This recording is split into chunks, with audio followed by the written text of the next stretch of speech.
अपने सारे तहरीक इंसाफ के कारकुनों और मेरे लाहौर के लोगों, मैं सबसे पहले तो आपको मुबारक देता हूं इस शानदार रैली।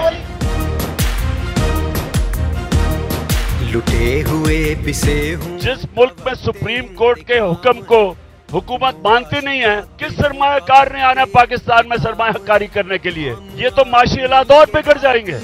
मुल्क तो तबाही की तरफ जा रहा है, बेरोजगारी बढ़ती जा रही है क्योंकि इंडस्ट्री बंद हो रही है। किसान का वैसे बुरा हाल है, महंगाई से आम लोग पिस चुके हैं। आज हमारी रैली अपने सारे कमजोर तबके के लिए, मजदूरों के लिए, पाकिस्तानी अवाम के लिए, कानून की हुक्मरानी के लिए आज हम निकले हुए हैं।